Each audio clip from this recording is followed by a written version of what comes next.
1943. Ces jeunes gens viennent de se marier. Ils partagent en 2 pièces avec l'homme qui prend cette photo. C'est au 55 rue Chovevetzion à Tel Aviv. La femme ne sait pas où se trouve sa mère. Ce sont mes parents.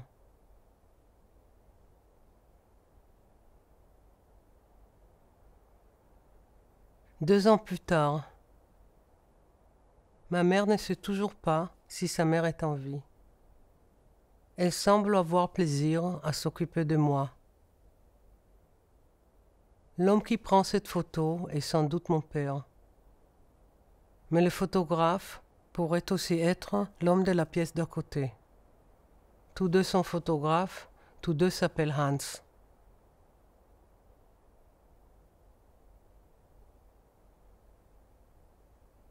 Nous sommes maintenant 4. Ma mère sait que sa mère ne reviendra plus. Nous habitons toujours rue Chovevetzion.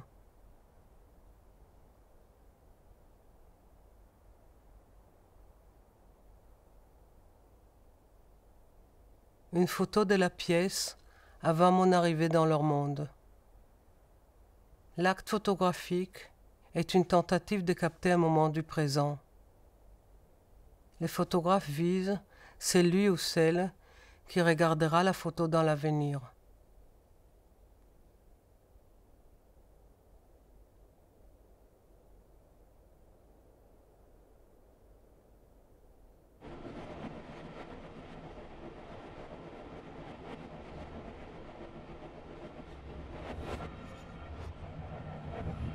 Je pars de Tel Aviv. Mon film, Langue sacrée, langue parlée, se termine avec ces plans du train qui rentre dans la ville. Là, je déroule le plan à l'envers. Le souvenir d'un jeune homme me revient. Dans un passé lointain, nous avons travaillé dans le même journal. Lui comme journaliste, moi comme photographe. Il est devenu un chercheur mondialement connu, et moi, je continue à photographier.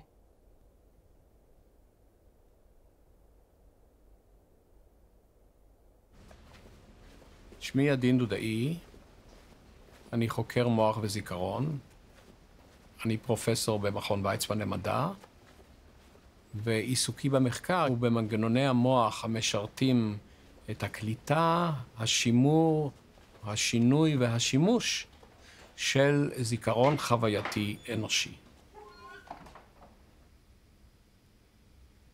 ידין, האם אתה יכול לנסות להיזכר מתי לראשונה דמיינת שתהיה חוקר?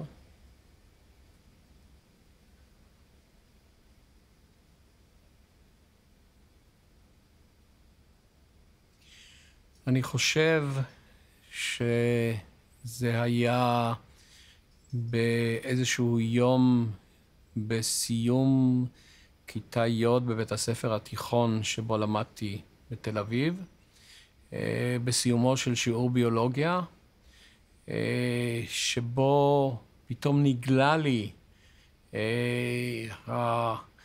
התהליך שלמדנו עליו, שהוא תהליך האבולוציה, כמין תהליך מעניין וגורם להתרגשות.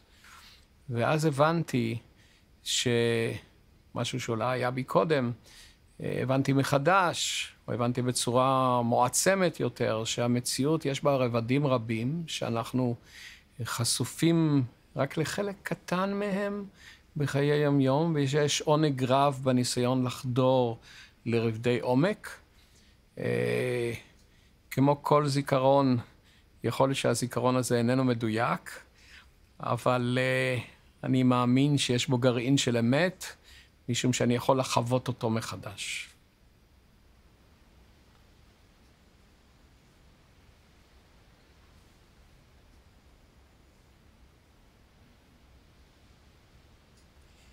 זיכרון הוא לא תמונה שאנחנו שולפים מאלבום תמונות, שהיא אגורה בו מיום היווצרה ונשארת אותו דבר, וכל פעם שאנחנו שולפים אותה, היא אותה התמונה. זיכרון הוא גם לא סרט שאנחנו מצלמים ושומרים עותק בצורה כלשהי, ואחרי זה מתבוננים בו ומשיבים אותו לאחסון, וכל פעם שאנחנו מתבוננים בו אותו דבר. זיכרון הוא תהליך דינמי שמשנה את המידע, כלומר את הזיכרון. כאשר אנחנו משתמשים בו, הוא יכול לשנות אותו, לא תמיד, אבל יש לו תכונה להשתנות. כאן חשוב להגיד לאיזה סוג זיכרון אנחנו מתייחסים. הזיכרון שאנחנו מדברים עליו הוא זיכרון של חוויות חיינו. הוא הזיכרון שבני אדם בדרך כלל כאשר הם מתייחסים למונח זיכרון, מתייחסים אליו. זה הזיכרון שאנחנו אוגרים בו את הניסיון ואת החוויות של מה שהתרחש בחיינו. הזיכרון הזה הוא זיכרון שנוצר, נאגר בצורה מטאפורית, ואחרי זה נשלף כתוצאה מגירויים חיצוניים או מחשיבה פנימית. יש לנו נטייה לחשוב שהזיכרון הזה הוא זיכרון שמתייחס רק לעבר. זה לא כך. הזיכרון הזה הוא זיכרון שמשמש אותנו גם למחשבה על מה קורה עכשיו, זאת אומרת להווה, וגם למחשבה על מה יקרה בעתיד. המוח שלנו הוא איבר מדהים שכולל כ100 מיליארד תאי עצב. כל תא עצב מתקשר בממוצע ל10,000 תאי עצב אחרים, אז אפשר לדמיין מהי המורכבות והסיבוכיות של רשת כזו. ברשת הזו נאגרת האינפורמציה לזיכרון.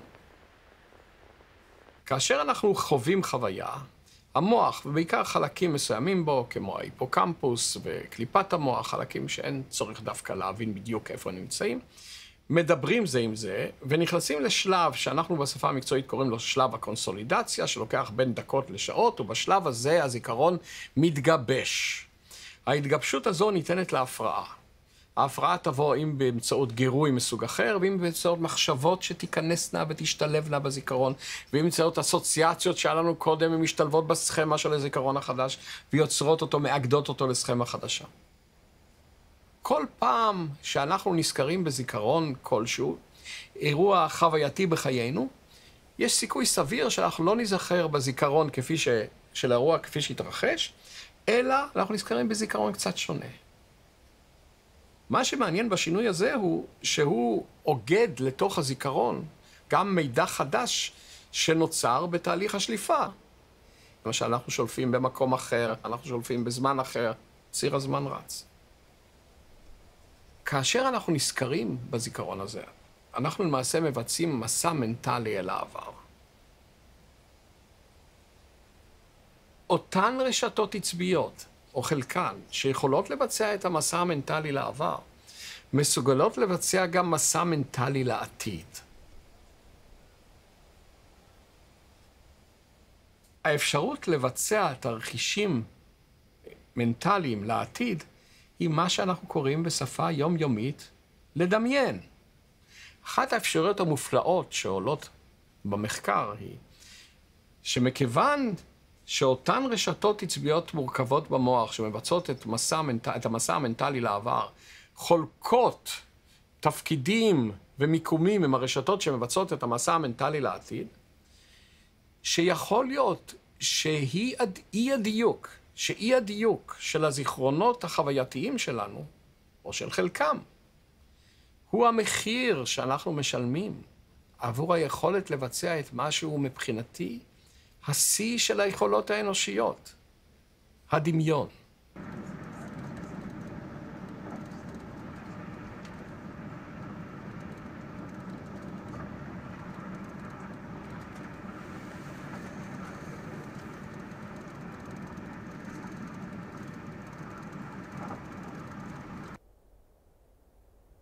J'ai exactement la même expression que ma mère. Qui mime qui? Je mime ma mère qui me mime et je la remime à mon tour.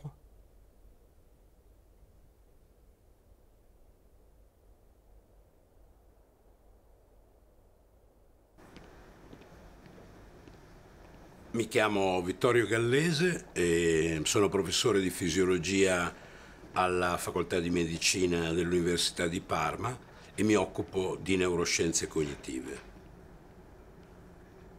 Non credo di avere mai immaginato di voler diventare uno scienziato. Da piccolo, verso 8-10 anni, ricevetti in dono questo giocattolo che si chiamava il piccolo chimico, che permetteva di fare piccoli esperimenti di chimica, e mi ricordo che più che fare gli esperimenti facevo finta di scrivere formule chimiche riempiendo fogli di carta. È difficile dire oggi se questo voler fare il chimico fosse un desiderio genuino che aveva prodotto la richiesta di avere il regalo, o invece fu il regalo a stimolare queste fantasie. Di fatto poi quest'idea mi ha del tutto abbandonato e per molti anni ho pensato di voler fare lo psichiatra. La mia vita poi alla fine ha fatto in modo che queste due dimensioni in qualche modo potessero essere riconciliate.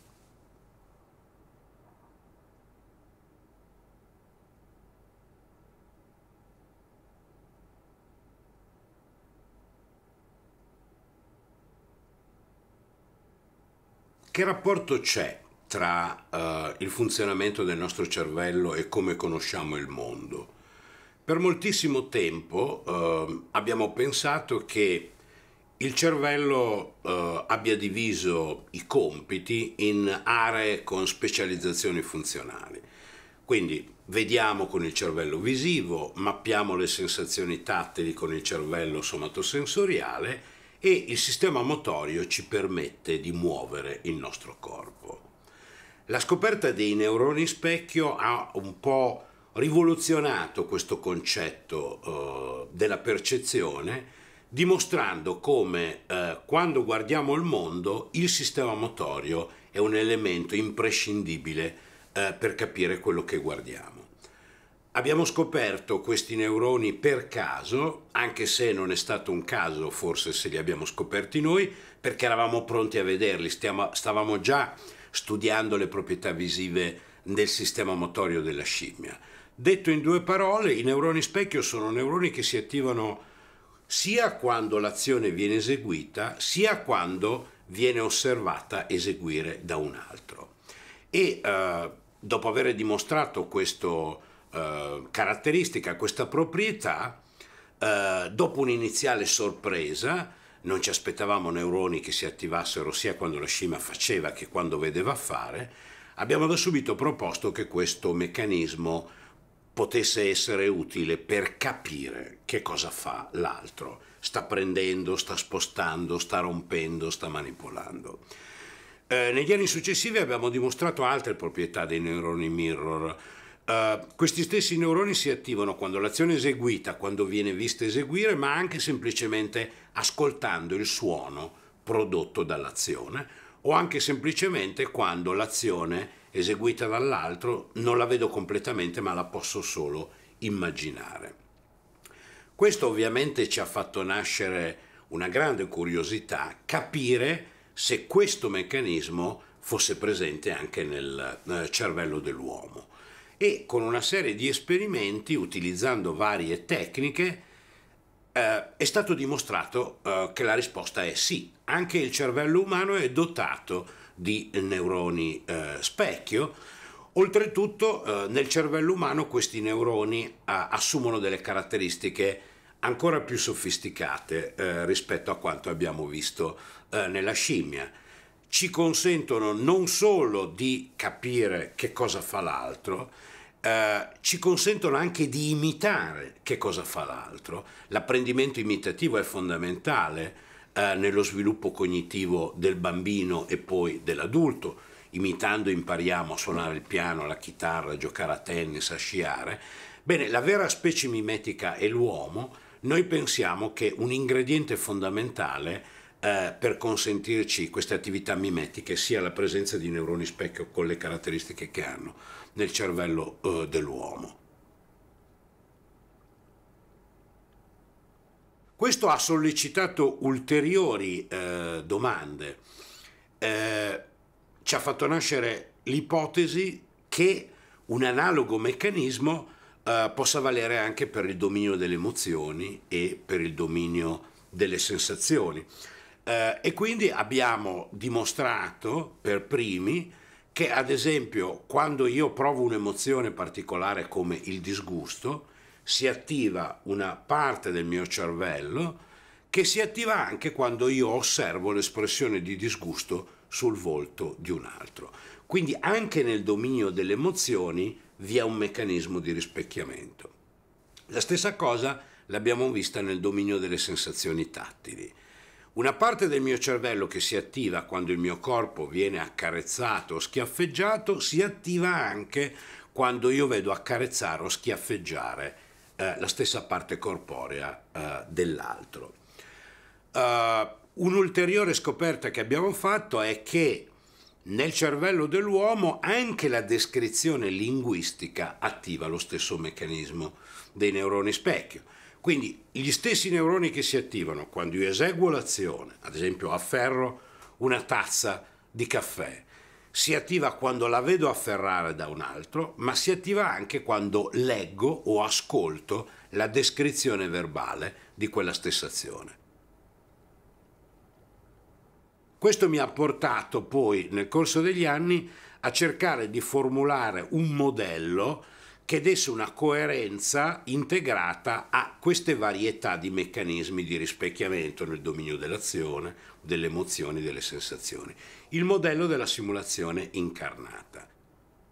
In pratica, la simulazione incarnata è un modo neurofisiologico di descrivere un elemento fondamentale della relazione con l'altro, che è l'empatia.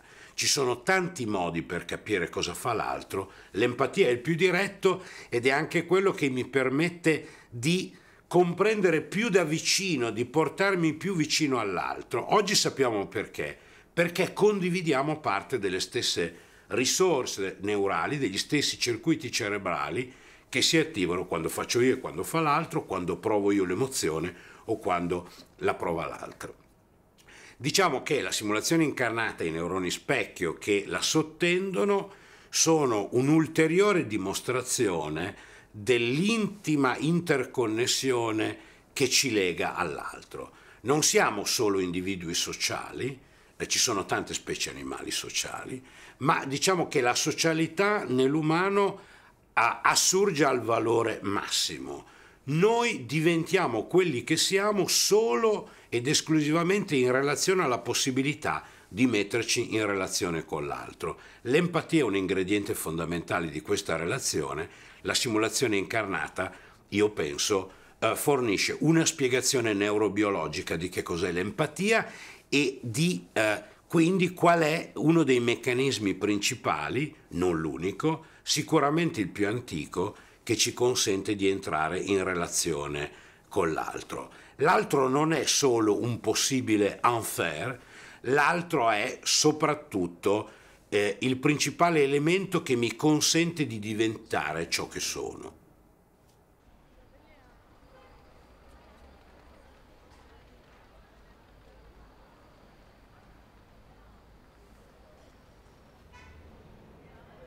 Dans le Tel Aviv de mon enfance, j'entendais dans la rue un foisonnement de langues.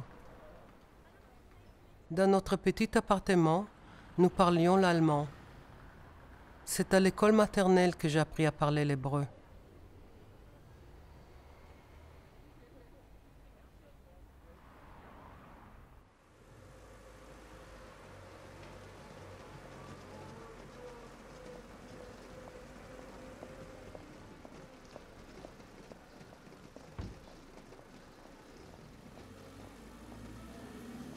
Aujourd'hui, j'habite entre Tel Aviv et Paris, entre l'hébreu et le français. Parfois se glisse l'allemand ou l'anglais.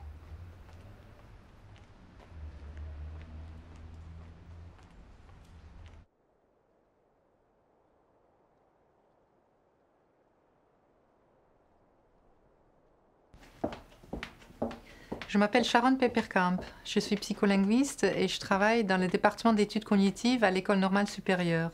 Je m'intéresse à la perception de la parole et à l'acquisition du langage. Je crois crois que je n'ai jamais eu l'idée de faire de la recherche.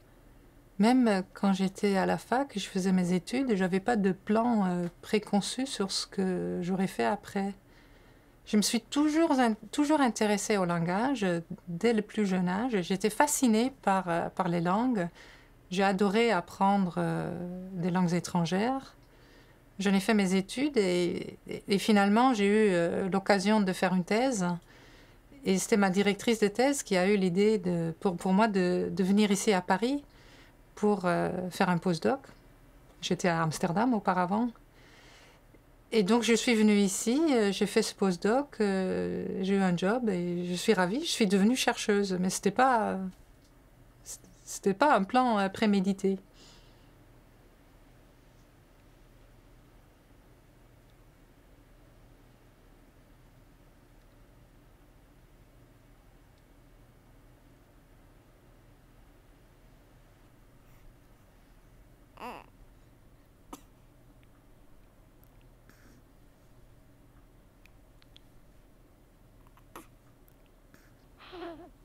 Quand les nouveau-nés arrivent au monde, ils reconnaissent déjà la voix de la mère. Ça, beaucoup de gens le savent, mais ce qu'on ne sait pas forcément, c'est qu'ils reconnaissent aussi certaines propriétés acoustiques de la langue parlée par la mère, comme le rythme et la mélodie. Les tout jeunes bébés ont des capacités extraordinaires pour traiter les sons de la parole. Ils ont un système de perception universel, c'est-à-dire ils sont capables de percevoir tous les sons, toutes les consonnes et toutes les voyelles qui sont utilisées dans les langues du monde. Mais cette perception universelle est de courte durée parce que pendant la première année de vie, ils vont se spécialiser pour leur langue maternelle. Et ça entraîne une perte dans la capacité de percevoir les sons qui ne sont pas utilisés dans leur langue. Donc, par exemple, les bébés anglais, ils vont avoir du mal à entendre la différence entre les voyelles U et OU, qui sont des voyelles proches, parce que dans leur langue, en anglais, il n'y a pas de voyelle U. Et donc, ça vaut pour les voyelles, ça vaut aussi pour les consonnes. Donc, par exemple, les bébés japonais, ils vont avoir du mal à entendre la différence entre les consonnes le et re, parce qu'en japonais, il n'y a qu'une consonne qui est pile entre les deux. Alors, cette spécialisation précoce montre que pendant la première année de vie, les bébés apprennent déjà les répertoires des sons de leur langue. Ils apprennent aussi d'autres propriétés du système sonore.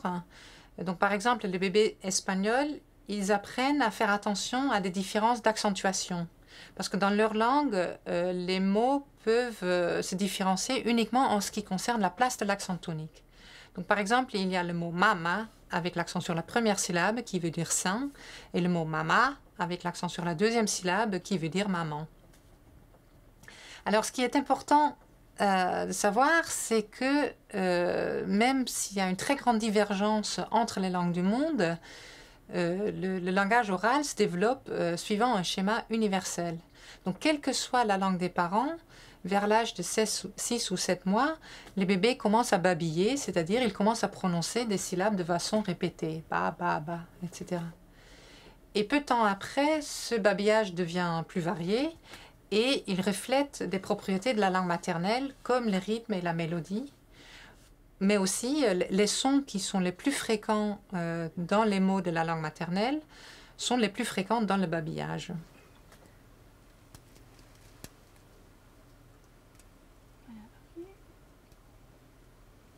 Dans notre Baby Lab, nous filmons les bébés lorsqu'ils écoutent des sons ou des mots ou des phrases et nous analysons leurs réactions. Nous pouvons aussi mesurer leur activité cérébrale, par exemple à l'aide de l'EEG, électroencéphalographie. Donc pour cela, on pose un filet avec des électrodes sur leur tête, ce qui permet de mesurer l'activité électrique dans le cortex. Regarde.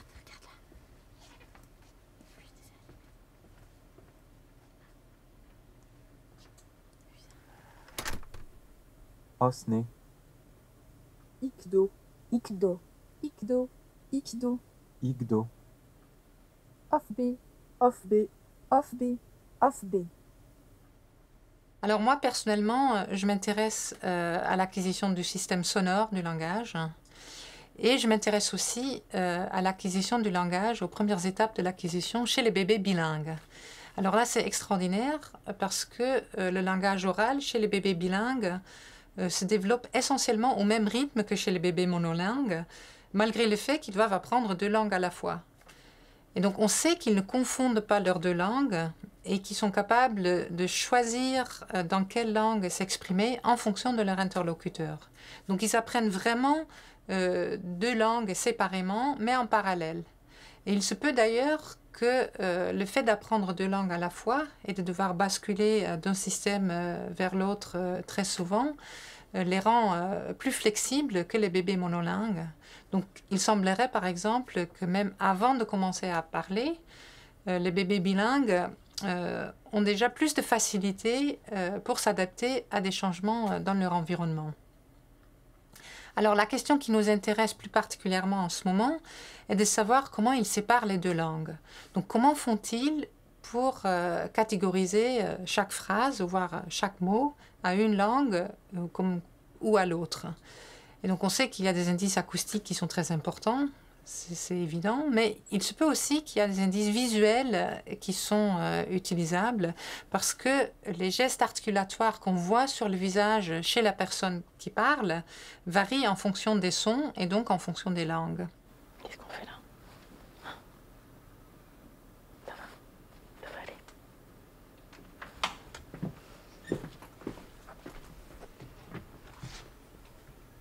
Parfait, donc je vous donne le casque. Oui.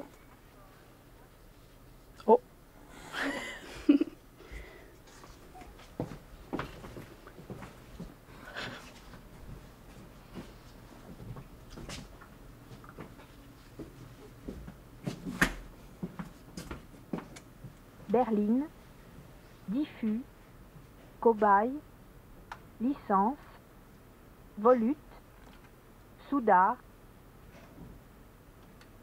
bonjour, chaussure, chapeau,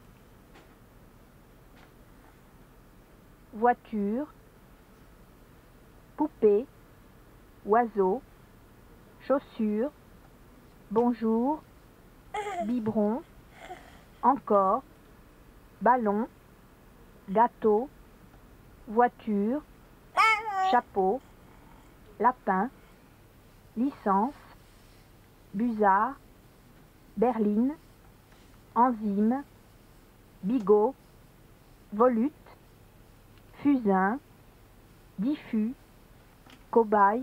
You like that one? Sous. Oh, it's all done. All done.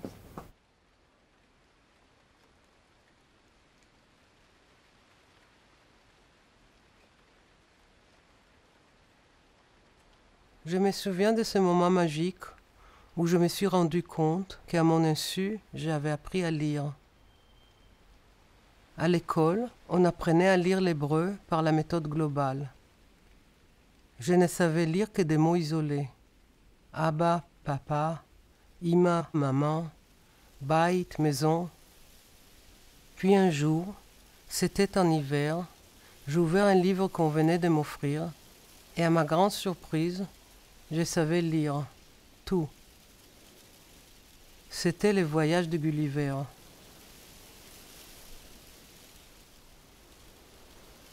Depuis lors, j'aime les lettres hébraïques, leur forme carrée comme de petites fenêtres qui ouvrent sur un temps lointain.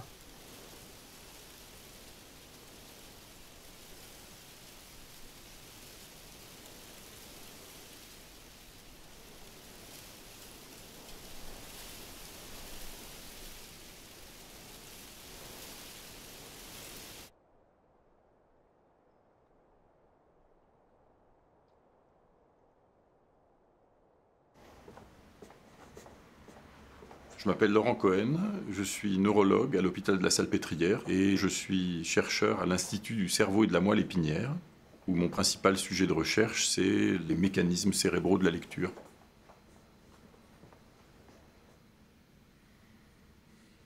Ce qui est vraiment important, c'est que je sais depuis très longtemps que ce qui m'intéresse et ce qui me fascine intellectuellement et affectivement, c'est le langage. Et j'avais un grand-père qui était très polyglotte. Et quand j'étais enfant, j'étais très fier de ça. Je racontais ça comme un petit enfant est un petit peu ridicule quand il se vante de sa famille, de son grand-père, de son papa, etc. Et ce grand-père parlait turc parce qu'il est né en Turquie, il parlait grec parce qu'il était d'une famille grecque, il connaissait l'arabe un petit peu à mon avis parce que quand on allait à l'école dans l'Empire ottoman on apprenait l'arabe, il connaissait l'italien parce qu'il était allé au lycée italien d'Istanbul, il connaissait l'allemand parce qu'il avait vécu ensuite assez longtemps en Autriche, il connaissait le français parce que les Juifs d'Orient, à la fin du XIXe siècle, apprenaient tous le français. Il parlait le judéo-espagnol parce que c'était la langue de la famille depuis le XVe siècle. Et il parlait l'anglais parce que c'était un homme cultivé. Et ça, c'était un sujet de fascination pour moi. Et puis j'avais un autre grand-père qui lui aussi parlait pas français ou très peu, et dont la langue maternelle était le judéo-alsacien, aussi une langue en voie de disparition. Et quand j'étais adolescent, je me souviens que je m'achetais des grammaires, une grammaire sumérienne, une grammaire kurde, etc. Et je rentrais chez moi, j'avais le cœur battant, je disais, je vais découvrir quelque chose. Donc, j'ai toujours su que c'était ça qui m'intéressait, d'une manière ou d'une autre.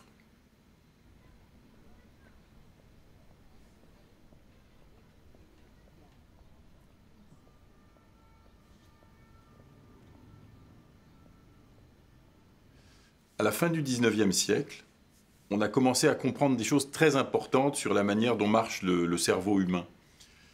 Et la première source d'information qu'on a eue, c'est l'étude de patients souffrant d'accidents cérébraux, un accident vasculaire par exemple, etc. Chez ces patients, on s'est aperçu que certaines lésions à des endroits bien particuliers du cerveau donnaient des troubles dans des domaines bien particuliers du fonctionnement mental, la vision, le langage, le mouvement, etc., etc. Et dans le cas de la lecture, par exemple, il y a une observation absolument remarquable qui a été faite en 1892 par un neurologue parisien qui s'appelait Jules-Joseph Desgerines. Et Desgerines a décrit un cas très simple et très spectaculaire d'un patient qui s'est réveillé le matin, il est allé prendre son petit déjeuner, il a ouvert son journal et il s'est aperçu qu'il ne pouvait plus reconnaître un seul mot, pas même une seule lettre dans son journal, alors que tout le reste continuait à marcher normalement. Tout le reste, c'est-à-dire il parlait normalement, il comprenait normalement ce qu'on lui disait, il écrivait normalement, et il reconnaissait tout ce qui n'était pas des mots et des lettres, il reconnaissait les visages, les objets, etc. Et cette observation, très spectaculaire, montre une chose assez curieuse, c'est que ça prouve qu'on a dans le cerveau un système qui sert à lire et qui ne sert que à lire, un système spécialisé. Ce qui prouve qu'il y a un système qui ne sert que à ça, c'est qu'on peut ne perdre que ça à la suite d'un accident cérébral. Et ça, cette idée qu'on a un système qui ne sert qu'à lire, c'est assez paradoxal, parce qu'on peut se demander d'où il vient, ce système. Ce qui est sûr, c'est qu'à la naissance, un petit bébé a le même cerveau qu'un petit bébé qui est né il y a 20 000 ans. Et il y a 20 000 ans, ce qui est sûr, c'est que le petit bébé à la naissance, il n'avait pas de système pour lire, ça n'avait pas été inventé. Donc il se passe quelque chose entre la naissance d'un bébé maintenant et l'âge adulte qui fait apparaître dans le cerveau un système spécialisé pour la lecture. Alors, de quoi est-ce qu'on a besoin pour développer un système de lecture comme ça? On a besoin de deux points de départ dont on doit hériter de la biologie, de l'évolution de notre espèce. La première chose dont on a besoin, c'est un système visuel, évidemment. C'est-à-dire qu'il faut reconnaître les lettres, ce qui est à peu près la même chose que reconnaître n'importe quelle autre espèce d'objet. La deuxième chose, c'est qu'on a besoin d'un système de langage. Alors, le système de vision, c'est quelque chose de très ancien. Nos ancêtres, singes, animaux, etc., ont à peu près le même que nous depuis des millions d'années. Le système du langage, c'est quelque chose de plus récent. Ça fait peut-être 150 000 ans qu'il existe au sens moderne. Donc on a besoin de ces deux choses, et le bébé, à la naissance, il a plus ou moins ces deux systèmes.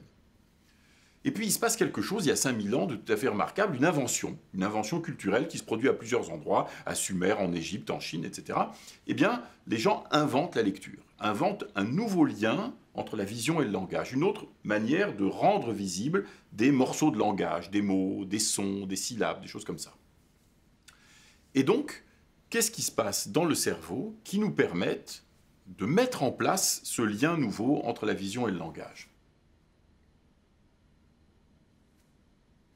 Le système qui sert à identifier les objets, qui est sur le dessous du cerveau, eh bien une organisation très particulière, c'est une espèce de mosaïque. C'est-à-dire qu'il y a des sous-régions qui sont sous-spécialisées pour différents types d'objets. Il y a une région qui s'occupe de reconnaître les visages. Il y a une région qui s'occupe de reconnaître les lieux, les maisons, etc. Il y a une région qui s'occupe de reconnaître les parties du corps, par exemple un bras, une jambe, etc.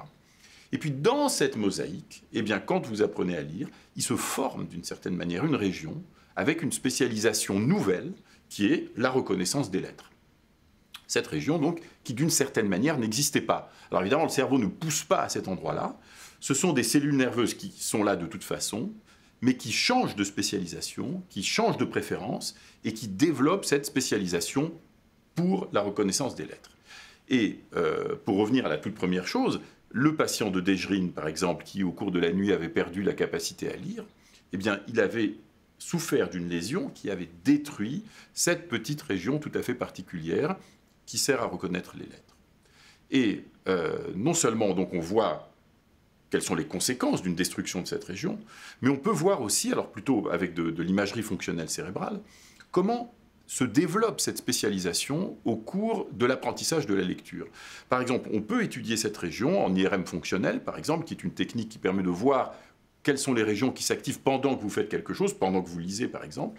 On voit que pendant que des enfants apprennent à lire, entre l'âge de 6 ans, 7 ans, 8 ans, 9 ans, etc., on voit cette région qui développe progressivement cette sensibilité tout à fait particulière pour les lettres. Et d'ailleurs, au fur et à mesure que se développe cette sensibilité pour les lettres, eh bien, cette région qui avant, par exemple, réagissait beaucoup aussi au visage, réagit moins au visage. Donc il y a une espèce de compétition peut-être. Ça se voit chez les enfants, ça peut se voir aussi chez les illettrés.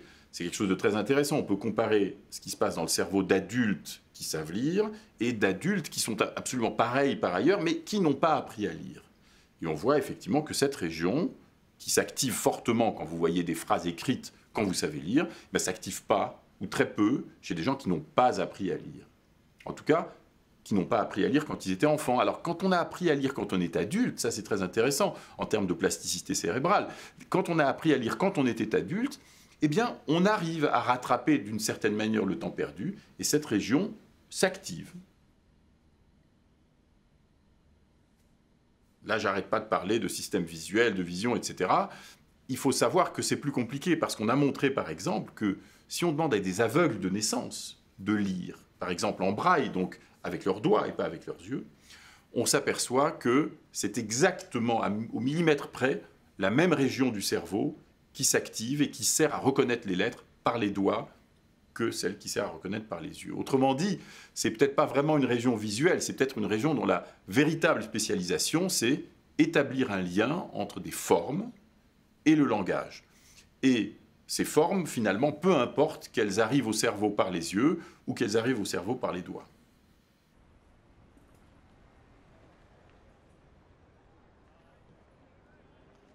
En quittant la salle pétrière, hôpital mythique où Freud avait rencontré le professeur Charcot, les patientes hystériques et leurs symptômes, je me rappelle mon propre symptôme qui persiste.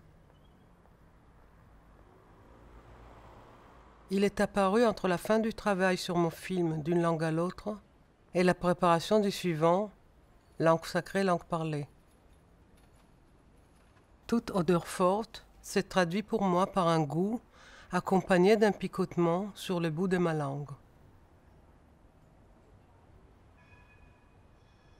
Le mot langue, lachon, en hébreu comme en français, a un double sens. La langue, l'organe dans la bouche, et la langue que l'on parle.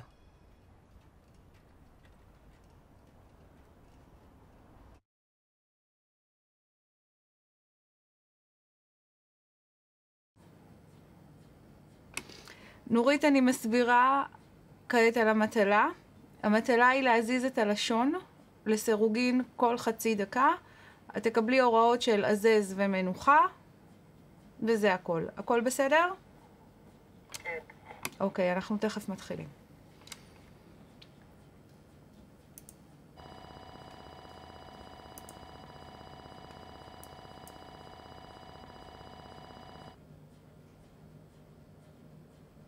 נורית זוהת, אנחנו נעשה טיול קצר במוח שלך.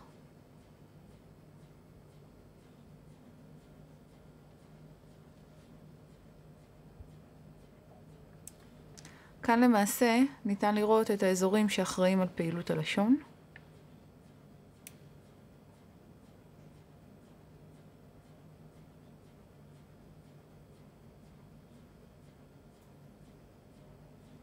זה אזור הלשון פיזית.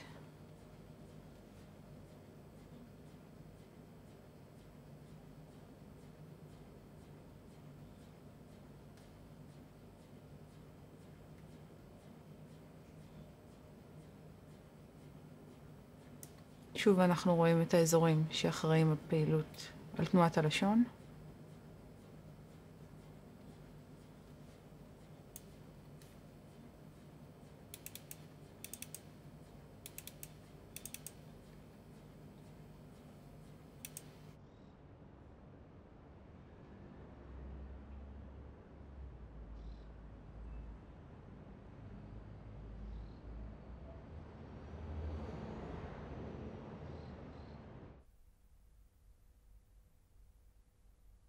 Je me souviens de l'odeur enveloppante du vieux tissu qui recouvrait ces chaises. Puis, ce tissu a été remplacé par un plastique vert foncé dont l'odeur me dégoûtait. Les souvenirs de cette odeur réveillent les picotements sur le bout de ma langue.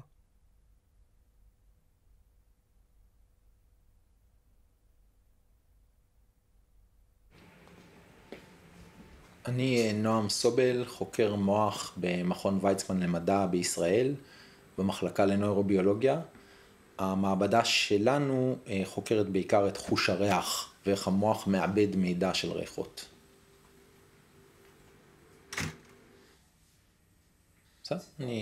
אני התחלתי ללמוד לימודים אקדמיים בגיל 25, שזה קצת מאוחר. והתפיסה שזה מה שאני אעשה בחיים הגיעה הרבה אחרי זה. אז אם את מצפה לאיזשהו רקע כזה של מילדות ידעתי שזה מעניין אותי, אז לא.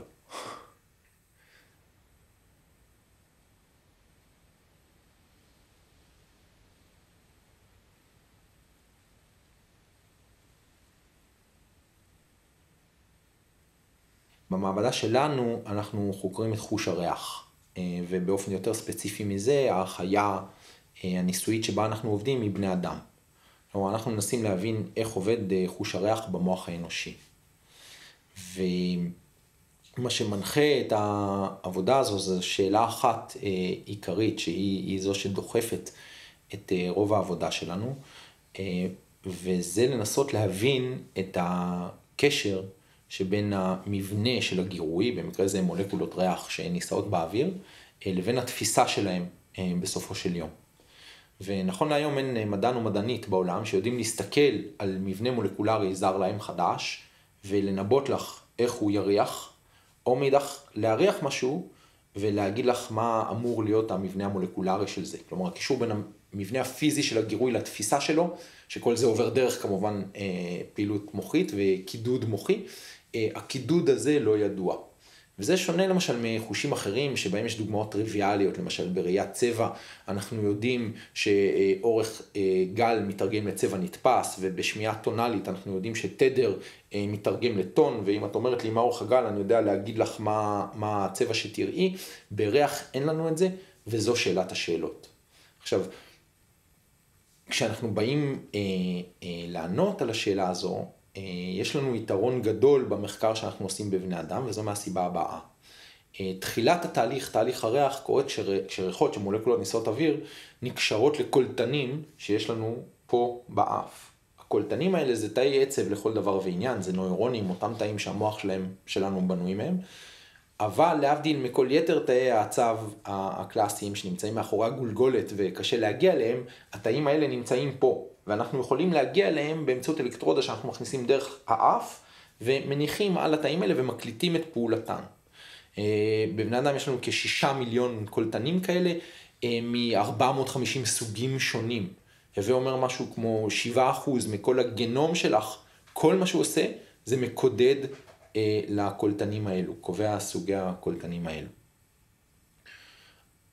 אז מה שאנחנו עושים בניסוי אופייני שלנו, זה משתתף או משתתפת יושבים במתקן מיועד לכך, אנחנו מגישים ריחות בצורה מאוד מדויקת לתוך האף שלהם, ומקליטים את הפעילות של הקולטנים האלו, בשביל לבנות מערך ניבוי בין המבנה של הריח, אותו אנחנו יודעים, לבין הפעילות העצבית, לבין התפיסה שהבן אדם יכול לתת לנו תוך כדי ניסוי. כלומר, אני יכול, תוך כדי שאני מקליט את פעילות הקולטנים שלך, אני יכול שתגידי לי, זה מריח לי כמו לימון או כמו תפוז, ואז אני יכול לבנות את הכישורים האלה, ולנסות להבין איך המבנה של המולקולה קשור לתפיסה שלה, והגענו שם לתוצאות לא רעות כבר היום. לדוגמה, אני היום יודע להסתכל על מבנה של מולקולה, ולהגיד עד כמה נעים הריח הזה יהיה לך. העבודה הזו של להבין איך המערכת עובדת, הנוירוביולוגיה הבסיסית של המערכת, זה בערך חצי מהחיים שלנו במעבדה. והחצי השני, המסלול השני עליו פועלת המעבדה, הוא להבין לא רק איך זה עובד, אלא איך ריחות משפיעים עלינו, על בני אדם, בהתנהגותנו, בבריאות ובחולי. כאשר בתוך התחום הזה של ההשפעה של ריחות על ההתנהגות, עיקר העבודה שלנו היא על תחום שנקרא כימוסיגנלינג, סושיאל כימוסיגנלינג, או אם תרצי בעברית, תקשורת כימית בין בעלי חיים מאותו מין. מה זה אומר? כל מי שיש לו כלב ולקח אותה לטייל, יודע טוב מאוד ששני כלבים נפגשים, דבר ראשון הם מרחכים זה את זה או זו את זה בזהירות רבה, ומפיקים מכך הרבה מאוד אינפורמציה, זה ברור לכולנו ברמה האינטואיטיבית. מה שאנחנו יודעים היום הוא שזה לגמרי נכון לגבי בני אדם גם כן. אנחנו יונקים אמנם גדולים וחכמים מאוד, אבל אנחנו כמו כל יתר היונקים, כל הזמן אוספים אינפורמציה על מי שמסביבנו באמצעות ריחות, וכולנו כל הזמן מפיקים כאלה ריחות לעולם שמשפיעים על ההתנהגות והתפיסה של האנשים סביבנו. רק מה שמייחד את התקשורת הזו, התקשורת הכימית שנעשית בינינו, יחסית לסוגים אחרים של תקשורת, כמו זו שאני מפעיל כרגע, היא שאנחנו באופן כמעט מוחלט לא מודעים לאינפורמציה הזו. יש הרבה מאוד דוגמאות לתקשורת הכימית הזו שבינינו, הדוגמה הקלאסית אולי בתחום היא תופעה שנקראת סינכרון מחזור, שבה נשים שגרות בצפיפות לאורך זמן, כמו למשל במעונות סטודנטים, המחזור החודשי של אותם נשים מסתנכרן לאורך זמן. אנחנו יודעים שזה אפקט שמופעל באמצעות ריח שמופק בזיעה.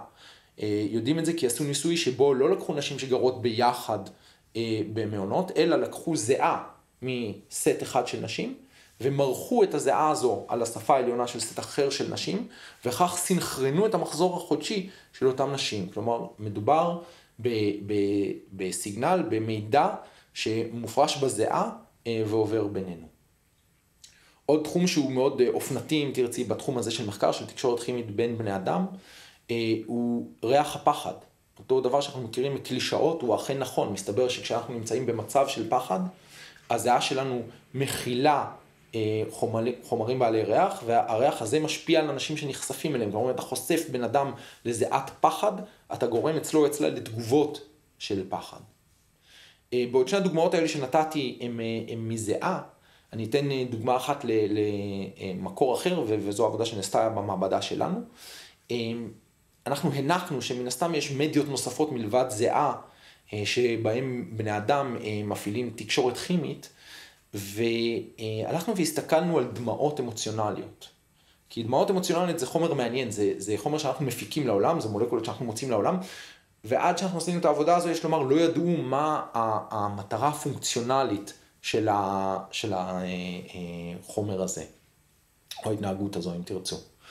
ואנחנו אספנו דמעות אמוציונליות, חשפנו אנשים לדמעות האלה בלי שהם יודעים שמדובר בדמעות, הם הריחו חומר מבקבוק.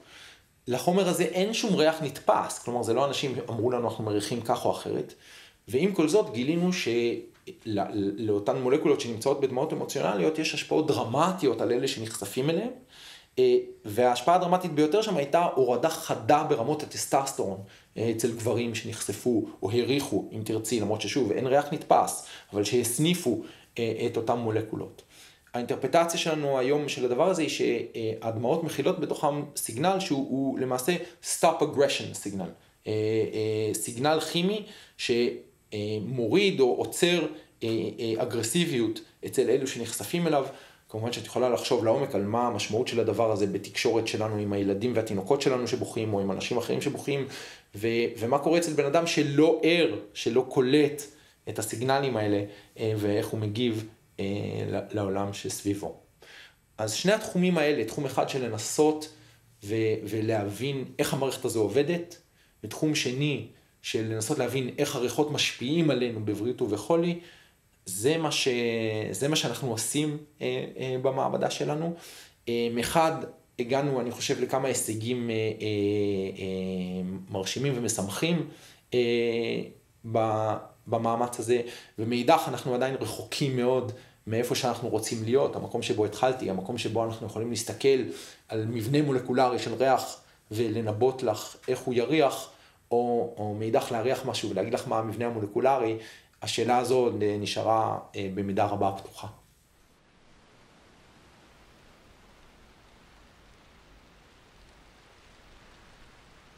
En hébreu, le mot réach, odeur, ressemble au mot ruach.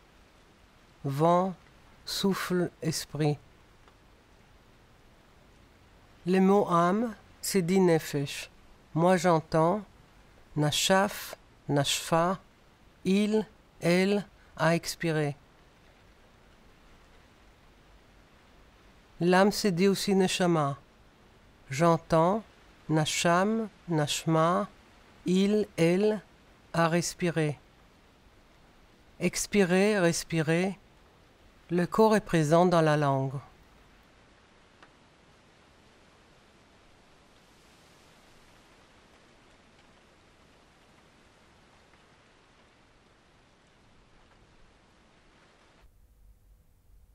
Est-ce là cette fenêtre qui a fait naître tant d'images de fenêtres à venir?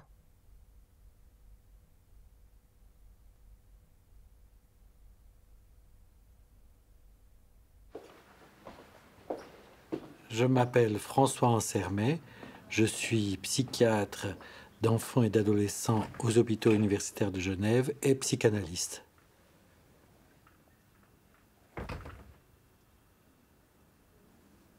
Il y a une scène qui me revient.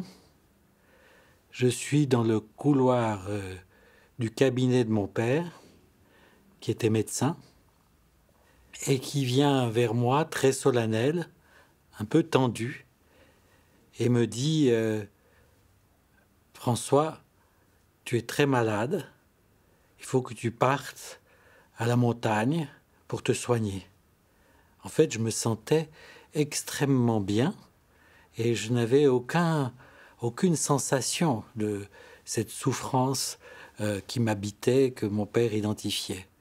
Je suis parti à la montagne avec ma mère et quelques mois plus tard, je suis redescendu en urgence parce que ma mère allait accoucher de mon frère. C'est comme ça que l'intérêt pour la périnatalité, peut-être, pour la périnatalité, pour cette coïncidence que dans ce champ existe entre la mort et la naissance, le risque et la vie, tout ça s'est mis en place. Et peut-être tout cet enchaînement d'événements, c'est ce que j'essaye de déplier comme un éventail dans ma pratique, dans ma vie, dans ma recherche, dans ce que je fais avec passion.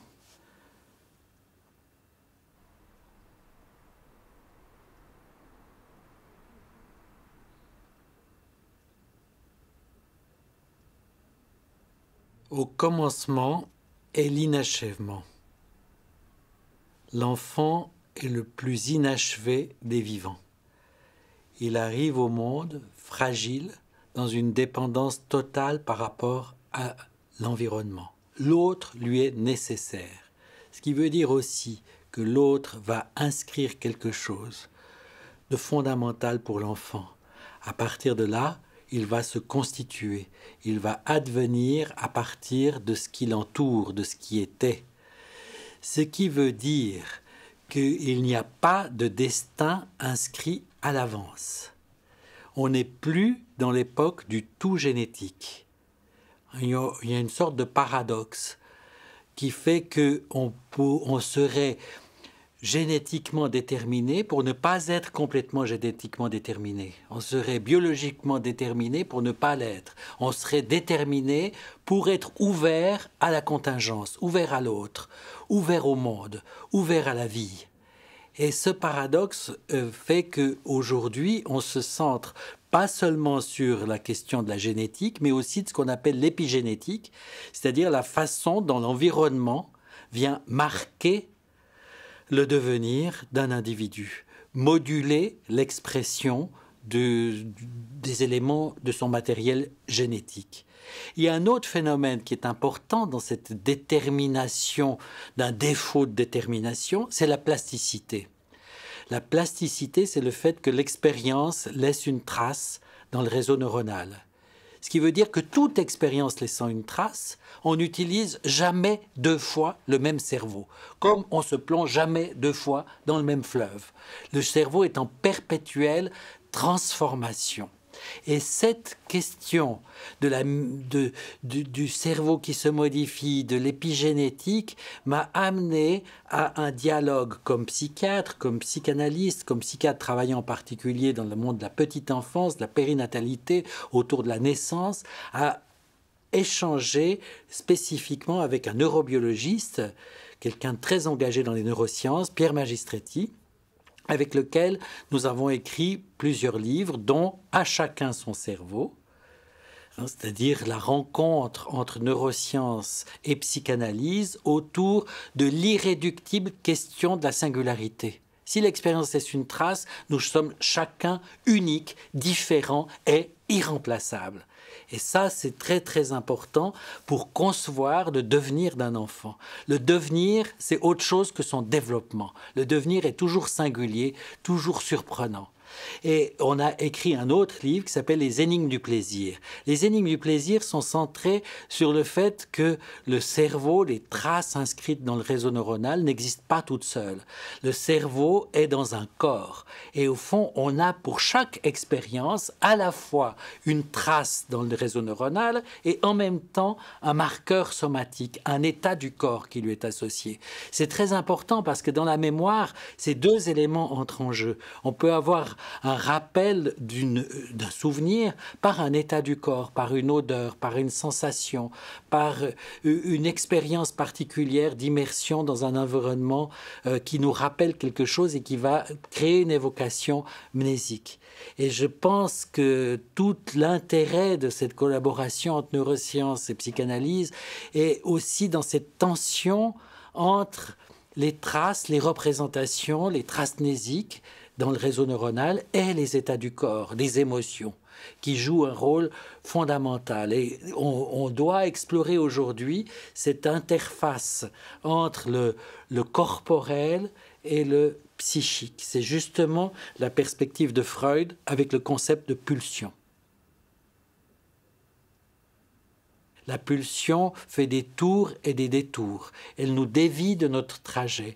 Elle nous surprend. Elle nous transforme. Elle nous perturbe aussi. Ces dimensions propres à la pulsion, propres aux traces laissées par l'expérience, toujours remaniées, introduisent ces questions, introduisent à la problématique de l'inconscient. C'est-à-dire quelque chose qui se joue à notre insu, au sens propre. L'inconscient peut être le non-conscient, l'ensemble des processus de pensée qui n'atteignent pas la conscience. Mais l'inconscient, ça c'est l'inconscient des recherches en neurosciences cognitives, l'inconscient cognitif comme on dit. Mais il y a un autre inconscient, une autre version de l'inconscient qui est l'inconscient freudien, l'inconscient propre à la psychanalyse, qui se manifeste par rapport à tout ce qui gêne dans une certaine mesure, tout ce qui nous bouleverse, tout ce qui nous trouble, le symptôme, le lapsus, l'acte manqué et aussi le rêve. Le rêve indique bien ce que peut être la vie inconsciente. Dans le rêve, on peut être soi et quelqu'un d'autre. On peut être ici et ailleurs. Le rêve ignore le temps, ignore la contradiction, ignore la mort. Et au fond, ces mécanismes propres au rêve, propres à la vie inconsciente, nous habitent, nous transforment, ont une capacité peut-être de nous surprendre et surtout nous échappent.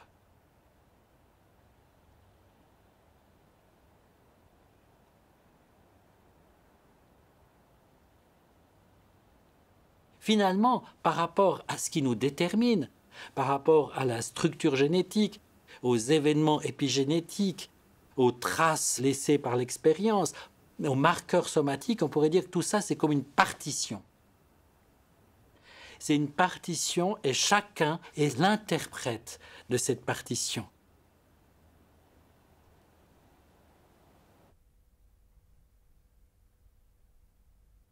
Je me souviens d'un rêve.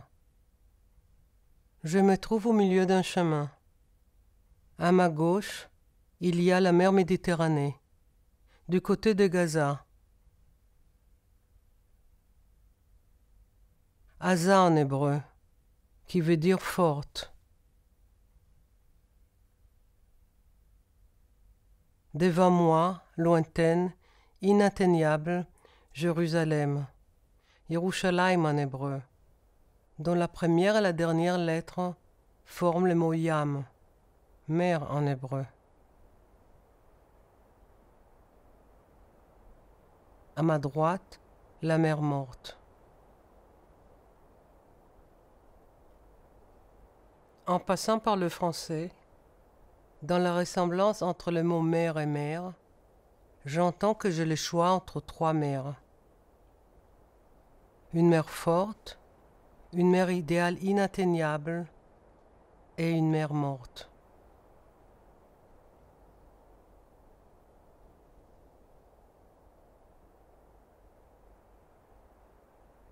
Quelques années après ce rêve, je tournais mon film Makom Avoda, un lieu, un travail. Le lieu est un village qui s'appelle Shekef, le travail, celui d'ouvriers thaïlandais qui ont remplacé les ouvriers palestiniens du village voisin Bet Awa.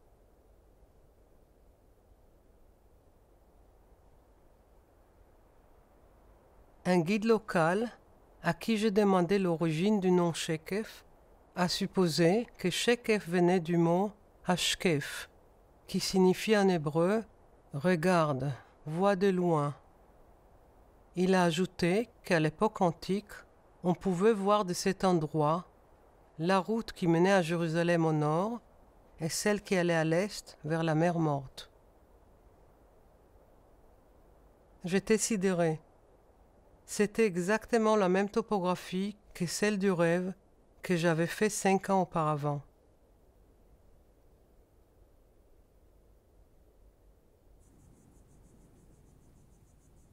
Une autre version de l'origine du nom Shekef m'a été donnée par une vieille palestinienne. Elle se rappelait que jeune fille, elle faisait paître ses troupeaux près de ruines anciennes d'un lieu nommé Shakef, pas loin où se trouve Shekef aujourd'hui. Elle m'a expliqué que Shakef signifie en arabe morceau de poterie.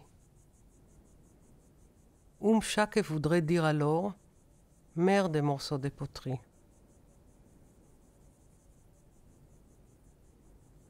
Et en effet, des archéologues ont trouvé sous les ruines de Shakef des morceaux de poterie d'époques différentes. Ottomane, mamelouk, byzantine, romaine, hellénistique et aussi de l'âge de fer.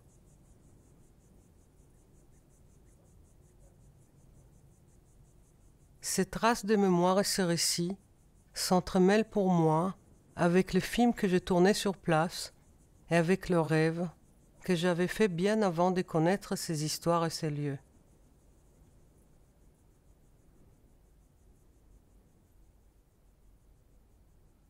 Ce rêve évoquait aussi une mer morte. Le jour même où je terminais le film, ma mère est morte. Béni soit sa mémoire.